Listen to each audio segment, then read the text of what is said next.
नाज़रीन इकराम, Iran, Israel और America की जंग आज 32वें रोज के अंदर दाखिल हो चुकी है और डोनाल्ड ट्रंप अभी भी कोशिश कर रहे हैं कि डरा कर धमका कर किसी से अपनी बात मनवा लें। लेकिन डोनाल्ड ट्रंप को बाकायदा तौर पर आगे से जवाब दिया जा रहा है और जवाब भी ऐसा दिया जा रहा है कि आप उसको एक शट अप कॉल कह सकते हैं।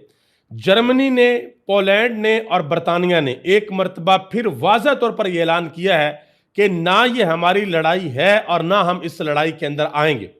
और डोनाल्ड ट्रंप ने पूरे के पूरे यूरोप को यह धमकी लगाई है कि मैं नेटो से बाहर निकलने के लिए जा रहा हूं। अब सवाल यह बनता है कि क्या वाकया ही डोनाल्ड ट्रंप नेटो से बाहर निकल सकते हैं? अगर वो नेटो को छोड़ते हैं तो फिर उसके बाद की सूरत हाल क्या बनेगी? रशिया कहां पर खड़ा होगा, यूक्रेन कहां पर खड़ा होगा, वो सारे का सारा ब्लॉक किस तरफ जाएगा? ये सारी तफसीलात आपके सामने रखने के लिए जा रहा हूं।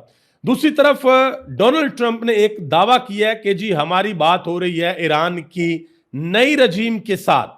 तो आगे से जो ईरान की रजीम है उन्होंने पूरी दुनिया के सामने यह कह दिया कि भाई झूठ बोल रहा है, हमारी इसके साथ किसी किस्म की कोई बात नहीं हो रही, हमारे किसी किस्म के कोई मुज़ाकरात नहीं हो रहे। और अब से थोड़ी देर कबल ईरान ने बाकायदा तौर पर एक बहुत बड़ा हमला किया है।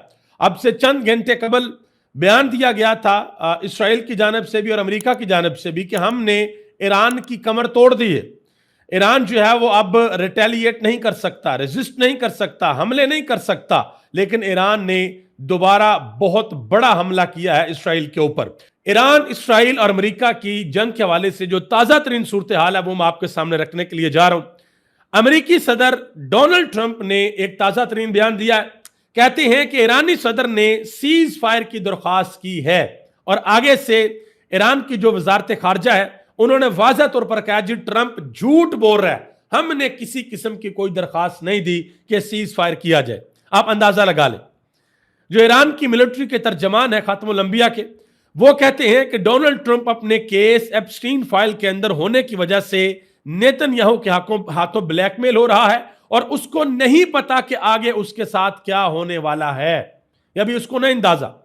डोनाल्ड ट्रंप तो जो है वो बड़े दावे कर रहा है कि जी हमने ईरान को बिल्कुल खत्म कर दिया, हमने रजीम चेंज कर दिया है, उनकी टॉप टीयर लीडरशिप को खत्म कर दिया है, हुकूमत का पांसा पलट दिया है, उनकी मिसाइल कैपेबिलिटी को हमने खत्म कर दिया है और उनको जो बड़े बड़े ठिकाने थे उनको हमने तबाह कर दिया, नेवी, एयरफोर्स, फौज सबको हमने तबाह कर दिया।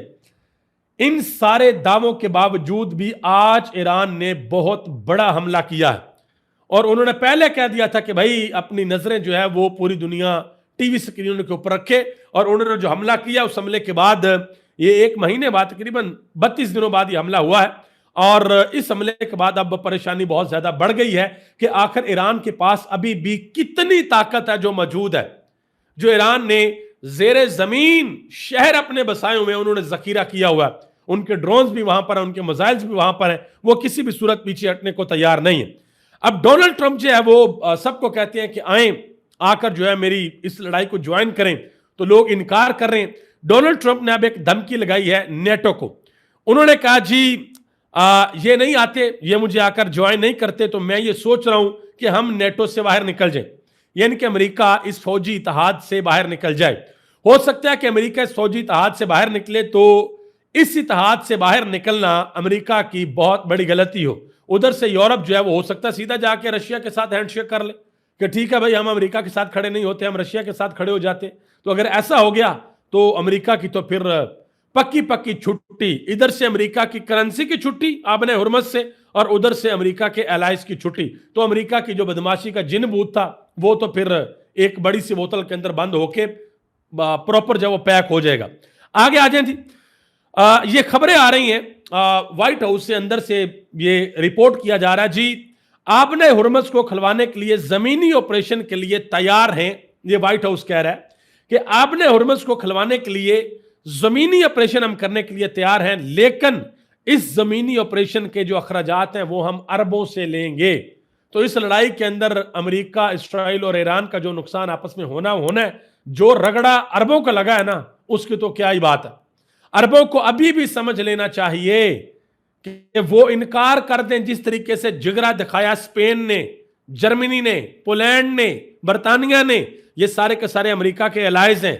उन्होंने कहा कि नहीं भाई हमारी लड़ाई है ही नहीं, क्यों हम ज्वाइन करें।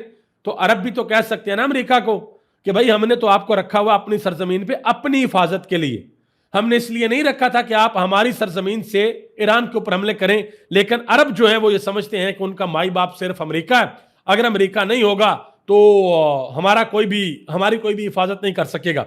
ज़ेलेंस्की साहब आए, सऊदी अरब गए, मुत्तहदा अरब अमारात आए, कतर गए, ठीक है। उस हवाले से भी अभी रिपोर्ट्स हैं जी, मुत्तहदा अरब अमारात जो है वो उनसे सेटिस्फाई नहीं है कि यूक्रेन यहां पर आएगा और आकर यहां पर अपना एंटी ड्रोन सिस्टम लगाएगा और वो ईरानियों को रोक सकेगा।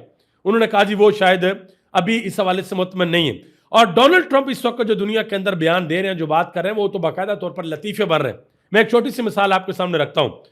अभी हाल ही में मेरा ख्याल कल की बात है, ये डोनाल्ड ट्रंप ने बात की 3:12 दिन को 3:12 पे ट्रंप ने यह कहा मीडिया से बात करते हुए कि ईरान बहुत बुरी तरह मुआहदा करना चाहता है, यानी कि वो तड़प रहे हैं मुआहदा करने के लिए, वो मिन्नतें कर रहे हैं कि हमसे मुआहदा करें। ईरान चाहता है कि वो अमेरिका के साथ मुआहदा करे। ये 3:12 पे उन्होंने कहा। और साथ ही 3:14 पे ट्रंप ने खुद कहा कि ईरान को कोई मुआहदा करने की जरूरत नहीं है, हम ईरान से कोई भी मुआहदा किए बगैर इस लड़ाई से बाहर निकल जाएंगे। तो इस चीज से आप ट्रंप की जो मेंटल हेल्थ है या मेंटल लेवल है, जो मेंटल कंडीशन है, आप उसका अंदाजा लगा सकते हैं कि वो बंदा इस वक्त किस प्रेशर के अंदर है। इसके अलावा जो डोनाल्ड ट्रंप की इंतजामिया है वो भी बाकायदा तौर पर रो रही है, बाकायदा तौर पर चीखें मार रहे हैं। पहले कहते थे जी ईरान के पास है ही कुछ नहीं, चढ़ दौड़ेंगे हम ईरान के ऊपर हमले कर देंगे, ईरान अब कुछ भी नहीं कर सकता। और अब मार्को रूबियो साहब जो फॉक्स न्यूज के ऊपर बैठकर आंसू बहा रहे हैं कि ईरान के मिसाइल उधर भी हिट कर रहे हैं, उधर भी हिट कर रहे हैं और उधर भी हिट कर रहे हैं, ये भी हो रहा है, वो भी हो रहा है और वो भी हो रहा है। हमें तो पता ही नहीं था कि ईरानी मिसाइलों की जो है वो इतनी लंबी लंबी रेंज है। आगे आ जाए जी। एक सवाल पूछा गया अमेरिकन मीडिया के अंदर, 3 अहम तरीन लोग बैठे हुए थे। प्रोफेसर जॉन, उनकी बड़ी अहम शख्सियत है, टॉम एक बंदा, उसने सवाल पूछा। उसने कहा जी ट्रंप ये कहते हैं कि अमेरिका ईरान के साथ मुज़ाकरात कर रहा है, लेकिन ईरान जो आगे से इनकार कर रहा है कि जी हमने तो ऐसा नहीं कहा। उन्होंने कहा जी दुनिया के अंदर ये गैर यकीनी सूरत हाल है, किसकी बात के ऊपर यकीन किया जाए। तो आगे से प्रोफेसर जॉन ने कहा, उन्होंने कहा जी आप ये गलत कह रहे हैं, किसी किस्म की कोई गैर यकीनी की सूरत हाल नहीं है। दुनिया को पूरा पूरा यकीन है कि ट्रंप झूठ बोल रहा है, दैट्स इट। ये दुनिया को पता चल गया कि ट्रंप जो है वो सही नहीं बोल रहा, ट्रंप झूठ बोल रहा है और बस लोगों को धमकाने की कोशिश कर रहा है। अब जो जर्मनी के डिफेंस मिनिस्टर हैं, उन्होंने वाज़ह तौर पर कहा, उन्होंने कहा हमारी लड़ाई ये है ही नहीं, हम क्यों ज्वाइन करें, और हम ज्वाइन नहीं करेंगे। पोलैंड के ऊपर डोनाल्ड ट्रंप ने, अमेरिका ने ये प्रेशर डाला कि वहां से जो मिसाइल डिफेंस सिस्टम की बैटरियां हैं वो मशरिक़ वस्ता भेजी जाएं। उन्होंने आगे से इनकार कर दिया, जो उनका वज़ीर दिफा, उन्होंने कहा जी नहीं ऐसा नहीं होगा, हम नहीं जाने देंगे। जो बरतानिया अमेरिका का बड़ा स्ट्रॉन्ग इत्तेहादी, कहा जाता जी एक ही सिक्के के 2 रुख हैं, उन्होंने सीधा सीधा कह दिया। उन्होंने कहा कि उनका जो वज़ीर आज़म है उसने कहा मेरे ऊपर बड़ा सख्त दबाव है कि मैं ईरान जंग के अंदर शमूलियत करूं, लेकिन हम शामिल नहीं होंगे क्योंकि ये हमारी लड़ाई नहीं है। बेसिकली तो अब सारे के सारे एब्सोल्युटली नॉट ही कह रहे हैं ना अमेरिका को, तो इमरान खान के नक्शे कदम के ऊपर चल रहे हैं। इमरान खान ने सबसे पहले कहा था एब्सोल्युटली नॉट, नहीं दूंगा अड्डे, और वही काम अब स्पेन कर रहा है, जर्मनी कर रहा है, पोलैंड कर रहा है, फ्रांस वाले कर रहे हैं कि नहीं भाई, ना हमने अपने अड्डे देने हैं और ना हमने अपनी एयर स्पेस देनी है कि आप हमारी सरजमीन का इस्तेमाल करते हुए किसी और मुल्क के ऊपर जाकर हमला करें। अब मैं यहां पर एक बड़ी इंपॉर्टेंट चीज आपको बताऊं, 2012 का एक वाकया है और बड़ा ही इंटरेस्टिंग वाकया है। एक अमेरिकी फौजी ने CNN के ऊपर बैठकर यह कहा था कि यह जो लड़ाई है ये इसराइल की लड़ाई है, ईरान के साथ वो जाकर खुद लड़ें, अमेरिका को इस लड़ाई के अंदर शामिल नहीं होना चाहिए, हमें यह लड़ाई नहीं लड़नी चाहिए। यह 2012 का वाकया है और जिस वक्त वो फौजी CNN के ऊपर बात कर रहा था, उसकी वो जो नशरियात थी उसको कट कर दिया गया था, ऑफ कर दिया गया था, जैसे पाकिस्तान के अंदर होता है, ऑफ कर दिया गया था। और आज भी जब अमेरिका ने उनके कहने के ऊपर, इसराइल को कहने के ऊपर ईरान के ऊपर हमला किया है, तो आज भी अमेरिकन अवाम चीख चीख कर कह रही है कि भाई ये तो हमारी लड़ाई थी नहीं, क्यों इसके अंदर जाकर पंगा लिया। अब आगे आज एक और खबर सुन लें। मुत्तहदा अरब अमारात के अंदर जो लोग काम करते हैं, जो आपको पता है कि वहां पर या तो मेहनत कश और मजदूर तबका है, ओवरसीजन सारे के सारे, चाहे वो निचले लेवल के ऊपर जॉब कर रहे हैं, मीडियम लेवल के ऊपर हैं या हायर लेवल के ऊपर है, और या वहां पर बहुत बड़ी तादाद जो है वो उन लोग टूरिस्ट की है जो बाहर से सयाह आते हैं। अब बहुत बड़ी तादाद में टूरिस्ट वहां से निकल चुके हैं क्योंकि उनको पता है कि जगह महफूज नहीं है। और कंपनीज के अंदर जो लोग काम करते हैं उनकी तनख्वाहों के ऊपर कट लगाने के बारे में सोचा जा रहा है कि तनख्वाहें लोगों को कम दी जाएंगी। और रियल स्टेट का जो सेक्टर है मुत्तहदा अरब अमारात के अंदर, वो तो बाकायदा तौर पर आप कह लें कि बढ़ चुका है वो।